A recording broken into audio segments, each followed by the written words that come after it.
Թիկաթիլները իրենք իրենցով մեծ վնաս են հասցնում ինքնաբուժվողների շրջանում և նաև այն բժիշկների շրջանում, ովքեր հաճախ են այդ նշանակումները անում։ Ընդհանուր առմամբ թիկաթիլները դրանք անվանումները տարբեր են, բայց բոլորը գրեթե բոլորը նույն ձև են աշխատում և շատերի բաղադրությունը մոտ է իրար և տարբերություն չկա, որ կոնկրետ կաթիլներն են օգտագործվում։ Հիմնական գործառույթը թիկաթիլների դա նորից ախտանիշ հիվանդության ճնշելն է, որը ոչ միայն ծանր հետևանքներ է բերում քթի խոռոչի հետ կապված, այլև նաև գլխուղեղի հիվանդությունների հետ կապված։ Կաթիլները քթի նեղացնում են անոթները քթի խոռոչի լորձաթաղանթների, դրանով առաջինը ամբողջ ֆունկցիաներն է խախտում քթի խոռոչի լորձաթաղանթների և այդ կաթիլները միայն լոկալ քթի խոռոչի լորձաթաղանթի վրա չեն աշխատում, այլ տարածվում են գլխուղեղի անոթների։ Այդ կաթիլները նաև նեղացնում են գլխուղեղի անոթները և եթե 5-ից 7 օրից ավել ամեն օր մարդը օգտագործում է, դա կարող է նույնիսկ գլխուղեղի հիվանդություններ, ծանր հիվանդություններ առաջացնել, ընդհուպ գլխուղեղի այտուցներ, կիստաներ, ուռուցքներ, իսկ քթի խոռոչում պոլիպներ, նորագոյացություններ և խրոնիկ հիվանդություն լորձաթաղանթների և դրանով պացիենտը նախ կախվածության մեջ է ընկնում այդ կաթիլներից, այսինքն երբ որ արդեն անդադար նեղացրել է անոթները, հենց լայնանում են, նորից արտադրություն է գալիս, նորից քիթը փակվում է ու անդադար ինքը պետք է կաթացնի դա և ծանր հետևանքներ է ունենում արդեն ամբողջ կյանքում։ Ընդհանրապես մեկ անգամ, երկու անգամն էլ դա անընդունելի է այդ կաթիլները օգտագործել ասութ այն պատճառով, որ առաջինը պետք է քթի արտադրությունը հասկանալ որտեղից է գալիս, եթե սուր հիվանդություն է, այսինքն գրիպ է, ինֆեկցիոն հիվանդություն է, տաքություն ունի, կռշտում է, այդ ժամանակ քթի արտադրությունով օրգանիզմը մաքրվում է, այսինքն գրիպի ժամանակ եթե քթես գալիս է, վտանգավոր է դեմը կտրելը, որովհետև այդ ինֆեկցիան, այդ նյութափոխանակության արգասիքները, թույնը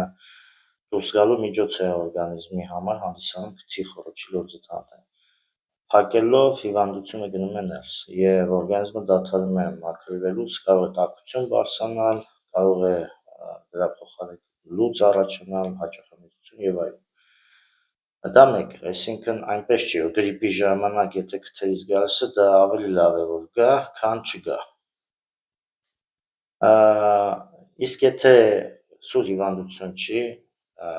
խրոնիկ ձևով քիթը փակ է կամ լցված է, արտադրություն չկա, բայց փակ է, այսինքն լորձաթաղանթներում կա արտադրություն որոշակի, բայց այն հոսք չունի, դրա մասին է խոսքը, այսինքն պասիվ արտադրություն կա, հնարավոր է լորձաթաղանթներն են այտուցված, այդպես էլ է լինում, այսինքն հիպերեմիա է լինում նաև, երբ որ արյան ներհոսք մեծ կա, այսինքն այստեղ պետք է հասկանալ ինչ հիվանդություն կա։ Լինում է լորձաթաղանթների հիվանդություն, լինում է պոլիպներ, լինում է խրոնիկ բորբոքում,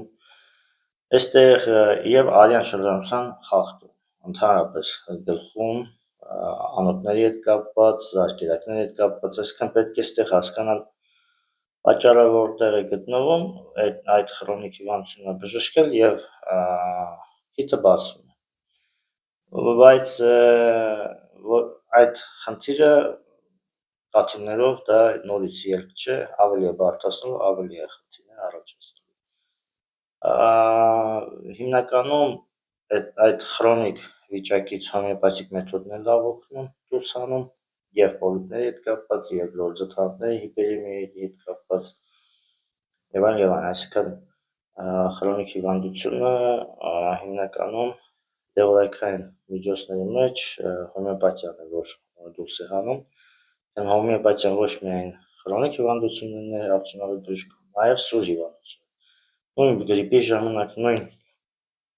վիրուսային ինֆեկցիաների տարբեր տեսակի եւ բակտերիալ ինֆեկցիաների, այսինքն հոմեոպաթիկ մեթոդը հենց կայանում է դրանում, որ ոչ թե ախտանիշը փակվում է, այլ պրոցեսներն են